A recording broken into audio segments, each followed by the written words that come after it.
everyone, my name is Sapna Lamba and today we will be learning about defamiliarization by Viktor Shklovsky. Firstly, let us talk about the life of Shklovsky. He was a Russian and Soviet literary theorist, born in 1893 and died in 1984. He is one of the major figures associated with Russian formalism. Firstly, let me give you brief description about Russian formalism. In Russia, a mode of literary critic analysis developed around theories of language and ideas of saussure, which can be known as Russian formalism. Russian formalism सोश्योर के ideas के ऊपर को extend करके ही बना हुआ था. जो सोश्योर के आइडियाज़ थे वो यूरोप और रशिया के क्रिटिक्स थे, उन्होंने अडेप्ट करे और उन पे उन्होंने फर्दर काम करा था. तो जो रशिया के क्रिटिक थे उन्होंने लिटरेरी क्रिटिकल एनालिसिस करने के लिए जो थ्योरीज बनाई थी और बाकी जो चीज़ें थी उनको हम रशियन फॉर्मलिज्म कहते हैं. Russian formalism contain mainly two schools. One is Moscow Linguistic School and second is Prague Linguistic School. And the Shklovsky belonged to the Moscow Linguistic Circle in formalism. He is best known for the concept of defamiliarization. What is defamiliarization? Defamiliarization है क्या? तो पहले तो हम ये बात करते हैं कि ये टर्म किसने कॉइन करी थी. ये जो टर्म है ना, ये भी स्क्लोवस्की ने ही कॉइन करी थी in his essay art as technique in 1917. Let us talk about what is defamiliarization now. It is the literary device whereby language is used in a way that ordinary and familiar objects are made to look different. डिफेमिलियराइजेशन एक literary device है जिसमें जो हमारी literary language होती है और daily basis की language होती है उसको डिफरेंशिएट करता है. डिफेमिलियराइजेशन की हेल्प से जो वर्क्स होते हैं उनकी लैंग्वेज होती है पोएटिक, उसको डिफरेंट बनाया जाता है. ऑर्डिनरी जो लैंग्वेज होती है, फैमिलियर ऑब्जेक्ट्स होती है, उनको डीफेमिलियर वे में प्रेजेंट करा जाता है. अगर हम कोई टेक्स्ट देखते हैं तो उसमें लैंग्वेज तो सिंपल ही होती है जो हम डेली बेसिस पे यूज़ करते हैं, पर उसको यूज़ करने का तरीका डिफरेंट होता है जिससे वो हमें डीफेमिलियर वे में एक नए पर्सपेक्टिव से देखने को मिलती है. Defamiliarization is what distinguishes poetic or literary language from non-poetic or non-literary language. जो defamiliarization होती है वो poetic language और non-poetic language के बीच में difference create करती है.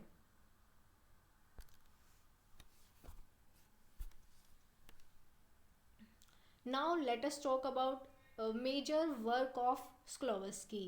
His major work was on the theory of prose, which was published in 1925 and again in 1929. Art as a Technique forms the first chapter of this book. इनका जो art as technique ऐसे था ये पहले अलग से आया था 1970 में, पर जब बाद में ये बुक लिखी गई थी on the theory of pros तो उन्होंने उस ऐसे को इसमें फर्स्ट चैप्टर बनाया था. Shklovsky uses example of Tolstoy to explain his concept of डिफेमिलियराइजेशन.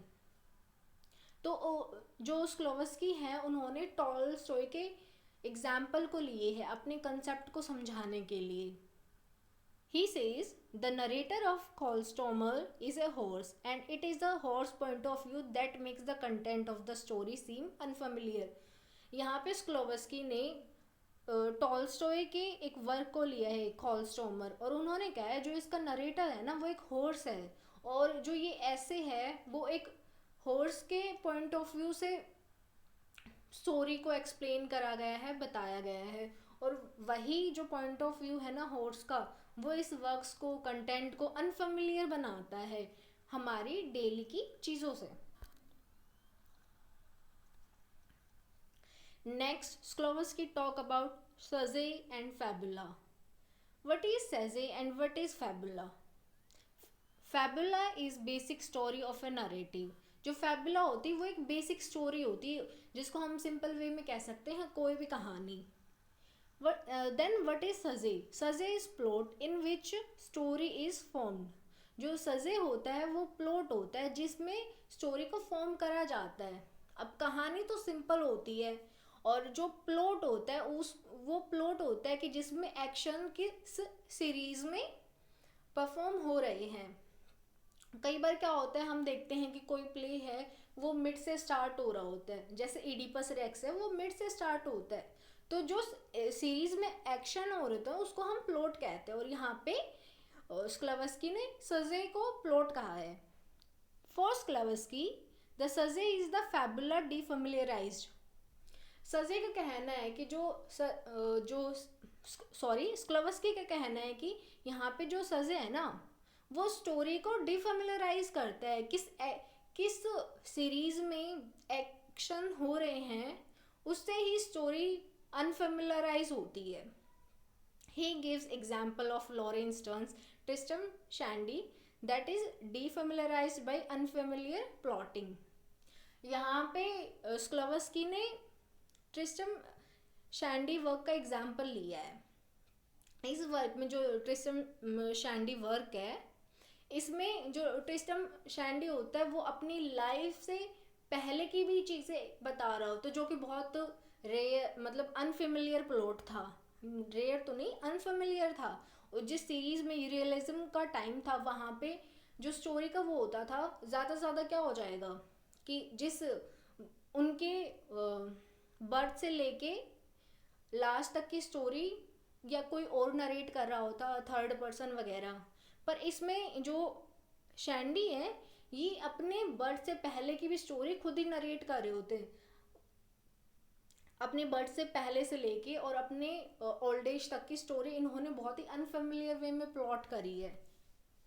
वहीं स्टोरी का एग्जाम्पल यहाँ पे स्क्लावस्की ने लिया है. That's all for today. Thank you.